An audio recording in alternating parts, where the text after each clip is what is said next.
इनकलाब जिंदाबाद,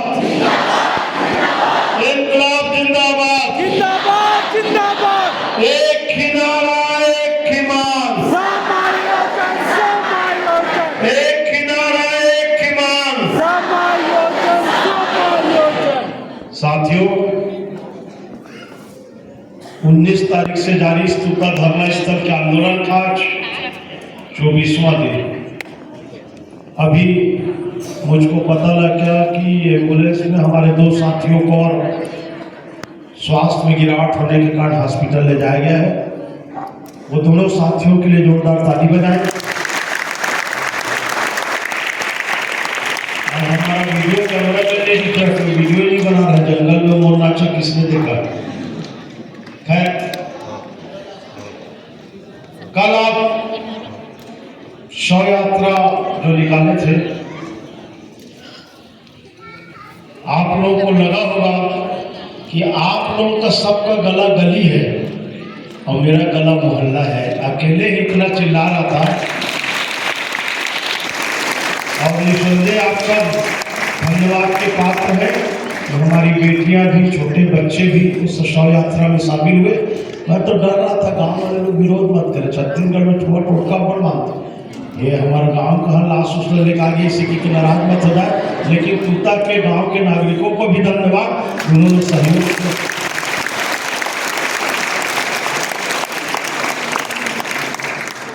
हम बार बार बोलते हैं कि आप अकेले नहीं है। उस दिन बताया था कि भगवान राम का साथ पशु पक्षी वानर सब दिए थे। अभी मैं पता लगा रहा था, कल कम से कम एक दिन आप लोगों को 1500 लोग, और वो भी शिक्षक हैं, शायद वो जो मंच बन रहा है कल अतिथि शिक्षक लोगों का एक दिन का सांकेतिक हड़ताल है, वो लोग भी कल यहाँ आएंगे और उनका साथ आपको मिलेगा, आपका साथ उनको मिलना चाहिए। अभी दुबे जी वो वनवास और राम कथा की बात कर रहे थे, तो आपकी व्यथा को सुनते हुए 2 कथा ही बताया जाए, आप क्या करेंगे। मांगी नावन केवट आना, मेरे से ज्यादा आप लोग पढ़े हुए गुरुजी लोग हो। हम लोग अपने बचपन में पढ़े थे, एक पूर्णविराम और एक कामा से अर्थ बदल जाता है। रोको कामा मत जाने दो, और रोको मत कामा जाने दो, दोनों में कितना अंतर हो गया।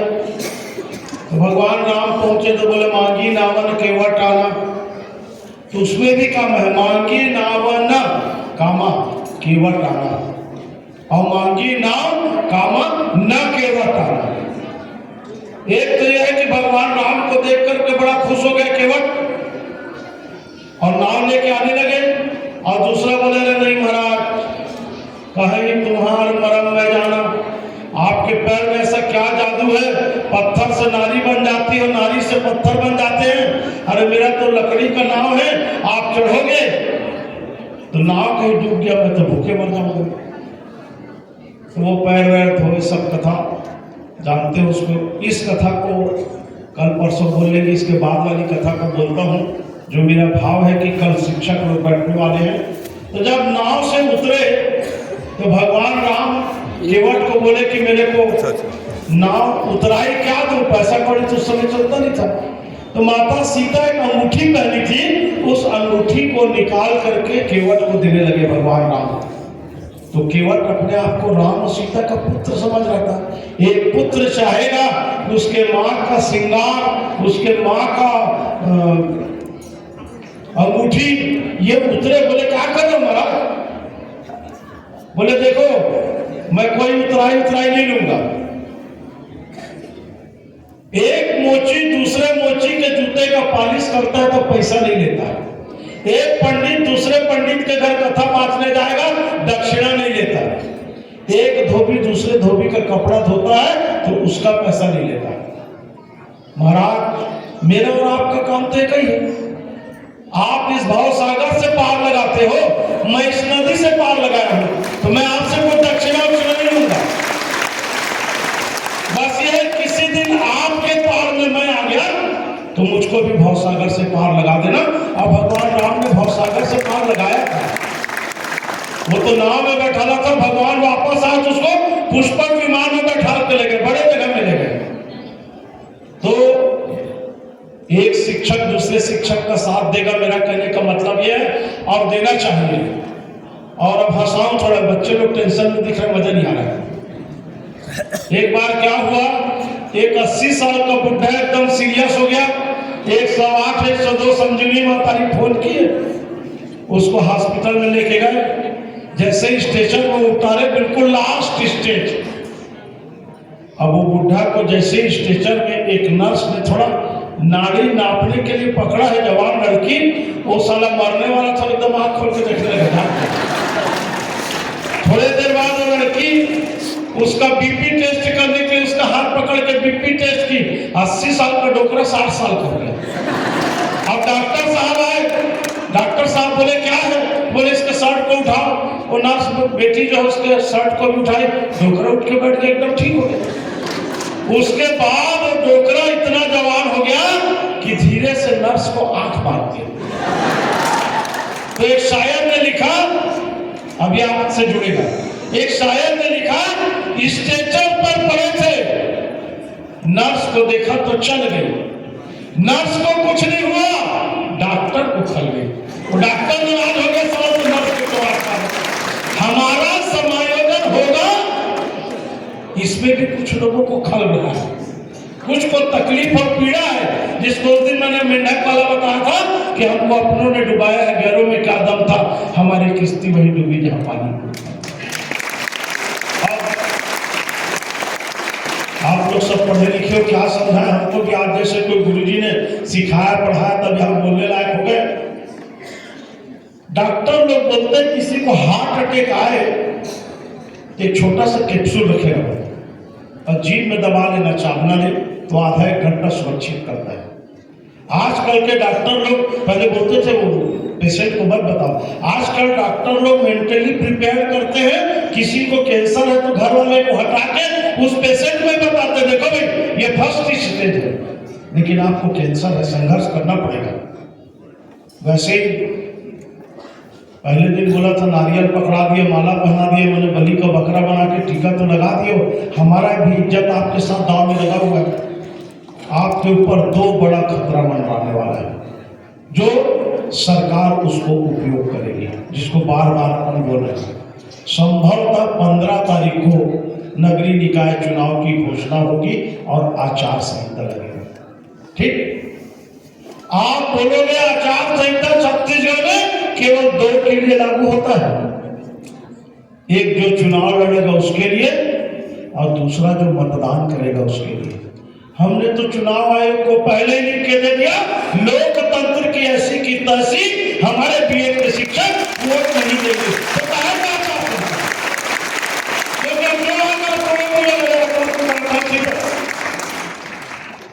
उसको भी समझा दो।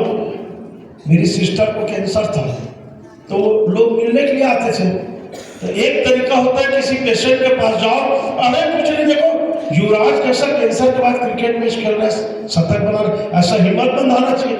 वो 2-4 लेडीज बैठने के लिए आ जाती थी और उसको हिम्मत बंधाने के, अरे ऐसी कैंसर संध्या हुआ था, बेचारी चिड़िया जैसे चू नहीं बोली, दुनिया चली गई, मैंने डराने का काम। वो फलाना का हुआ था, अरे वो तो 15 दिन में चलेगी, तुम तो कम से कम 1 महीना दवाई खा रहे। नथिंग, हम आचार संहिता में भी लड़ेंगे। मेरा कहने का मतलब आपको अब 5 बालों 25 घंटे, 15 तारीख को आचार संहिता लागू हो, उसके पहले आपका आंदोलन और तेज होना चाहिए और संघर्ष होना चाहिए। आज शनिवार है, कुछ संख्या कम हो सकता है, कल रविवार को संख्या कम हो, लेकिन आंदोलन में ताकत बनी रहनी चाहिए। दूसरा खतरा हमारे लिए नहीं ना, सरकार हमको डराएगा और आंदोलन को कैसे तोड़ेगा वो खतरा।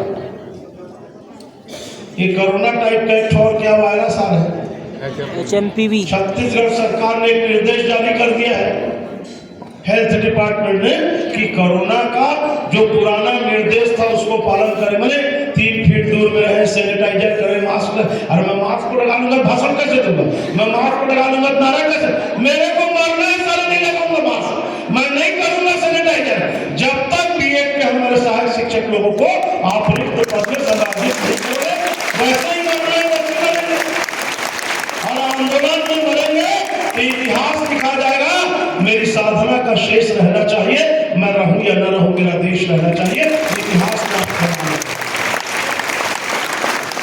अब आ जाओ एक कदम और आगे बढ़े। पहले बोला ना रामायण की कथा में कि एक धोबी दूसरे धोबी से पैसा नहीं लेता, एक पंडित दूसरे पंडित से पैसा नहीं लेता, एक मोची दूसरे मोची से पैसा नहीं लेता। अजीत जोगी टाइप का विष्णुदेव साय के जाति प्रमाण पत्र को जांच करना पड़ेगा क्या? यदि तुम आदिवासी हो तो यहाँ भी आदिवासी बैठे हैं, एक आदिवासी दूसरा आदिवासी का साथ नहीं देगा। बहुत किसान के लेकर गांव में जात बाहिर कर देते, गांव बाहिर करते थे, दरिया में पानी नहीं लेते। अभी आएंगे चुनाव समय, बोला तुम्हारे मुख्यमंत्री को हम लोग आदिवासी लोग जात बाहर कर दिए क्योंकि हमारा समायोजन नहीं हुआ। तो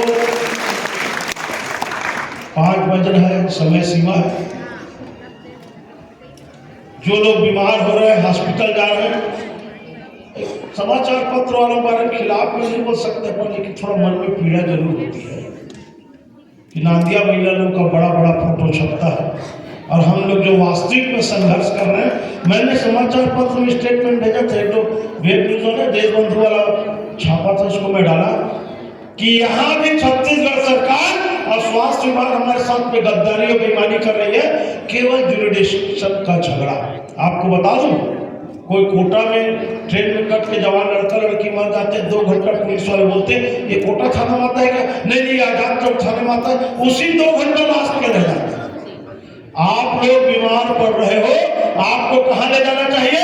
मेकाहारा या डीकेएस रायपुर राजधानी के बड़े हॉस्पिटल में, ये अभनपुर के काजी और जैसे हॉस्पिटल में ले जा रहे हैं। आप लोग डाले तो दिन निधि ठीक से नहीं लगा था, ये तो जीते जी मार डालेंगे, धरना स्थल में जिंदा रहेंगे, लेकिन ये स्वास्थ्य विभाग वालों के लिए मर जाएंगे। तो अभनपुर हॉस्पिटल प्राथमिक स्वास्थ्य केंद्र बीमार लोगों को न ले जाया जाए, उसके लिए जब ले जाए तो नारेबाजी विरोध, उनका हिम्मत भी बढ़े और ले जाना सलत में कहा ले जाके केस ले जाने, तब यही बैठे मर जाएंगे, क्योंकि वहां ले जाकर के भी ट्रीटमेंट सही नहीं हो रहा है। तो कहीं न कहीं ऐसा लगता है कि हमारे प्राण के पीछे भी सरकार पड़ी हुई है, तो इससे भी हमको अलर्ट रहना है। आज हमारे आंदोलनकारी एक बच्ची है वीणा शर्मा, उनके पापा जी हम लोग के मित्र हैं, विनोद शर्मा जी, आते हैं हम लोग साथ रोज। आज वो हर जगह में 2 दाना चावल डाल करके पुण्य कमाना चाहता है हर कोई। तो आप लोगों के लिए 50 किलो चावल, आलू और प्याज अपनी गाड़ी में लेकर आए हैं। मैं हर बात को कर रहा हूँ कि आप अकेले अपने आप को बिल्कुल न समझो, प्रत्यक्ष परोक्ष रूप से सब आपके साथ हैं। तो दुबे में तो पत्थर डालने वाले कथा बताते, बताओ बात बताओ। जब सेतु बंधन हुआ, मैंने ये कथा का आप लोग टीचर लोग पढ़ाते हैं ना कि पूरा लिखाने के बाद इसका शीर्षक बताइए। हम लोग बचपन में पढ़े, तुम लोग पढ़ाते नहीं जानते, तो शीर्षक पहले बता देता हूं, या बाद में बताएंगे तब मजा आएगा, पहले मजा नहीं आएगा। भगवान राम के सेतु बंध में राम राम लिखते थे, पत्थर पानी में करने लगता था। उसकी वास्तविक कथा यह है कि बड़े बड़े साधु संत लोग तपस्या में बैठ के शिवलिंग की पूजा करते रहते थे। ये नल और नील 2 वानर जो है वो आते थे और पंडित साधु संत के पूजा को डिस्टर्ब करते हुए उनके शिवलिंग को उठा के तालाब में नदी फेंक देते थे, डूब जाते थे। सब पंडित लोग बोले साले हमारे पूजा पाठ में बाधा पैदा करते। तो उन लोगों ने दोनों वानर को श्राप दिया कि साले आज के बाद तुम पत्थर डालोगे नदी में तो नहीं डूबेगा। तो जब सेतु बंद हुआ तो वानर लोग सब लाते थे पत्थर, लेकिन सामने में नरेंद्र मोदी, अमित शाह टाइप के 2 नेता टाइप के नाल और नील रहते थे। वो पत्थर में राम वही लिखते थे और वही समुद्र में डालते थे, वो पत्थर नहीं दिखता। आजकल क्या होता है, अभी मैं बोल दूं तो भविष्यवाणी जानता हूँ, सब हाथ में खड़े हो जाएंगे, मेरा भी हाथ देख लो। कुंडली जानता हूँ बोलेंगे तो कुंडली बताने लगे। भगवान राम के मन में भी ऐसी एक बात आई कि बोले सब राम राम लिख करके पत्थर डाल रहे, पत्थर पानी में फल जा रहा है, नहीं डूब रहा। यदि मैं स्वयं राम पत्थर डालूंगा तो क्या होगा? फिर मन में अपने उत्तर देंगे, साला कहीं पत्थर डूब जाएगा, बेइज्जती हो जाएगा। तो किनारे किनारे चुपचाप नदी के बहुत दूर तक गए और वाकई में पत्थर को उठा करके जैसे ही पानी में डाले हैं तड़ाक से हनुमान जी खड़े हो गए, क्या कर रहे हो महाराज? अरे किसी को बताना हुआ है। मैं देख रहा था कि सब कोई राम राम लिख करके पत्थर डाल रहे, पानी में उछल जा रहा है, तो मैं स्वयं राम डालूंगा पत्थर को तो उसका क्या होगा? तो हनुमान जी मुस्कुराते, क्या हुआ महाराज? एकदम रोते, हनुमान पत्थर तो डूब गया। हनुमान जी बोले, महाराज जिसको आप छोड़ दोगे, जिसको आप फेंक दोगे, उसको इस दुनिया में भव सागर में डूबना ही डूबना है। मेरे विष्णुदेव साई जी, यदि समायोजन नहीं हुआ तो ये मेरे पीएम के शिक्षक यदि आपको छोड़ देंगे, यदि आपको त्याग देंगे, तो समझ जाओ 6 महीना साल बर्बाद, आप मुख्यमंत्री नहीं रहोगे। इनकी इतनी ताकत है, इनकी ताकत को पहचानो, इनकी ताकत को समझो और जानो।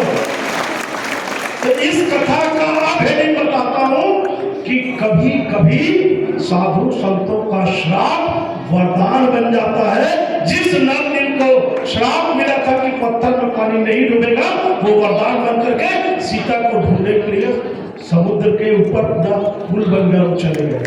तो आपका बर्खास्तगी छत्तीसगढ़ सरकार की नजर में सजा हो सकता है, लेकिन विजय झाल सिंह दुबे की नजर में ये पुरस्कार वरदान है। आपका समाधान होगा और करना पड़ेगा। यही भावनाओं के साथ मैं आपकी वाणी का विराम देता हूँ। फिर बोल रहा हूँ, थोड़ा दूरी जरूर है।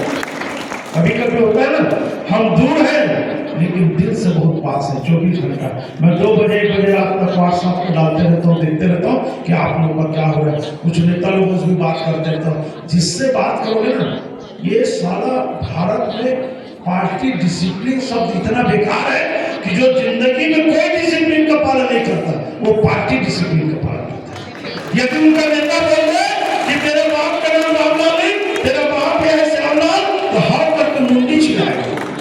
जिससे बात कर रहे हम लोग कुछ नहीं कर सकते भैया, जो करेंगे मुख्यमंत्री जी करेंगे। तो तुम लोग कहे नांदिया महिला बन के सांसद विधायक बन गए, मंत्री बन गए, छोड़ो। जब कुछ नहीं कर सकते, तुम्हारी कोई औकात नहीं है और वन मैन डीलिंग है। एक तो खाली मुख्यमंत्री, बाकी सब अपनी बीवी बच्चे सेवा करो, घर में खाओ, तो क्या करो। तो आपका निर्णय, ये जो आचार प्रचार दावा आपत्ति खारिज कर रहे, इनकी कोई औकात नहीं है। इनके बाप लोग ऊपर से जो बोल रहे हैं, जितनी चाबी भरी राम ने उतना चले खिलौना, वो जो कहेंगे वही करेंगे। वो अच्छा है जो प्राचार ने आपका दावा आपत्ति को खारिज किया। शिक्षा मंत्री या कोई मंत्री बोले तेरा बाप को है करके तो सारा लिख देगा, मेरा बाप ये नहीं है। तो ये छत्तीसगढ़ के सरकार का बहुत बड़ा दुर्भाग्य है। मेरे को लग रहा है मेरे मरने का भी बच्चा जरूर विधायक बनेगा 20 साल।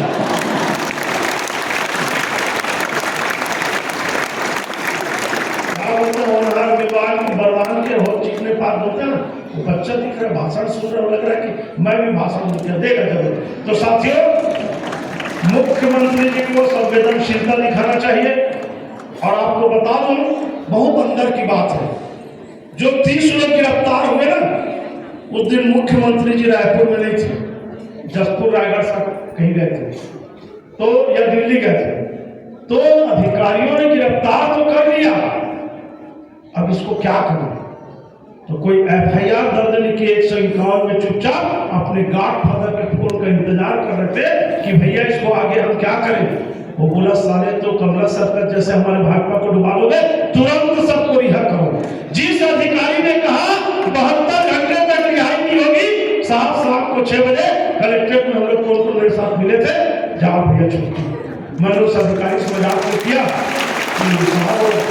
कलेक्टर की प्रशंसा करके स्टेटमेंट दे देता हूँ कि कलेक्टर साहब बहुत अच्छे हैं और उन्होंने इन लोगों को छोड़वा दिया। अरे नहीं, कलेक्टर का नाम नहीं देना, वो मजिस्ट्रेट अपने मन से छोड़ा, और अपने मन से नहीं छोड़ा।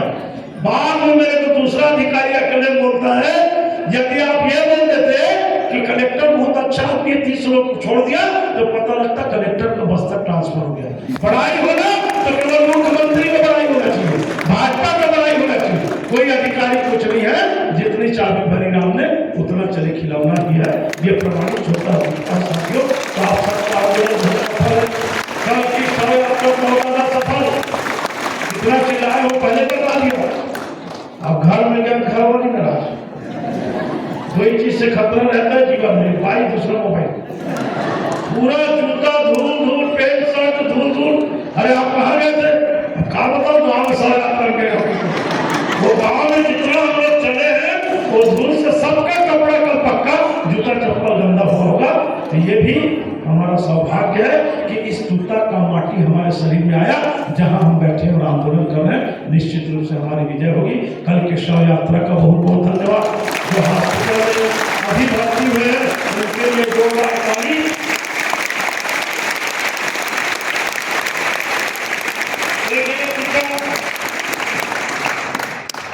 आप भाषण देते हो, आप लोग क्या फायदा होता है?